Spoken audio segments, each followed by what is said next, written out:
Archbishop Philip Anyolo, the entire clergy, Mama Barbara and Michael, family and relatives, distinguished mourners. We learned from school those days under Dr. Griffin to go by what the director says.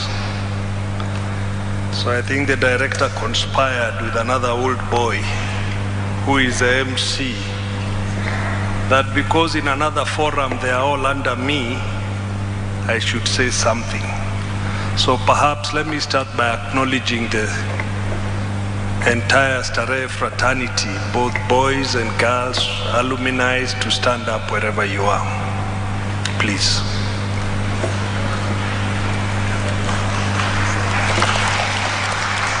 Thank you very much. Thank you. We all know that Professor Magoha had his family and relatives, but we also know that he had many brothers and sisters in the Starehe alumni. I had a personal relationship with him, but I want to say a few things about his relationship with Starehe. I thought one of it the director would have mentioned. He was very close to Dr. Griffin, and in 2005, that evening, one evening when Dr. Griffin passed on, and I called him, and he said he wanted to take charge of looking after the remains of Dr. Griffin. And I think he supervised the entire work of preserving that body in a way that he used to tell us it could stay for 200 years.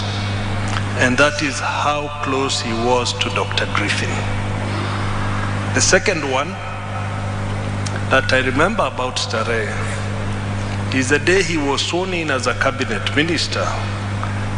He actually called me and told me to pass a message to the director that now that he was a minister for education, the management team and the director needed to work hard, because from where he sat, he could not be seen to give any favors to Starehe boys. And that was a principle in which we all knew Professor Magoha to be. I recall an event, again a sad event, when he lost his mother. And I went to Marenyo village in Gem for the burial. And when he saw me, he asked me, "Why didn't you tell me you are coming?"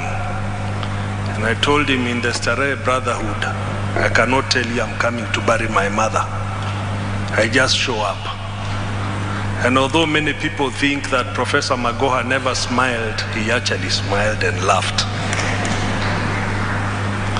In his days as a VC, especially in the early days as the Vice Chancellor of University of Nairobi, he had difficulties with the Ministry of Education. And the Minister for Education was the late Saitoti. And I'm the one he talked to who brought them together because he needed funding from the ministry. Perhaps many of his secretaries at the university will recall I used to come there for a cup of tea. Now they know what we were plotting as brothers, to have the Ministry of Education support the University of Nairobi.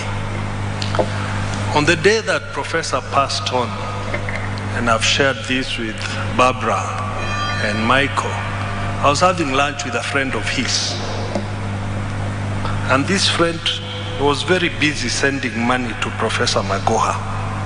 This was at 2:30 that afternoon. And he wanted to M-Pesa to help in burial arrangement of his younger brother. So he sent the money successfully, and immediately Professor called back to say thank you. So my friend left the lunch table and went out to pick the call and came back and said, I just sent money to Professor. He was just acknowledging because he felt he was rude at a lunch table leaving. So in the evening when the news started coming in and somebody called me, said, Professor Magoha has passed on, I said, no, it's not Professor George, it is his younger brother. Because I did not believe that being privy to a conversation at 3 o'clock, somebody can then leave us 2-3 hours later. But that's what life is all about. That we live in this world at the grace of the grace of the Almighty. And that every minute we have is a borrowed minute. And that we need to do what we can to leave this world better than we found it. Fare thee well, our brother, Professor George Magoha.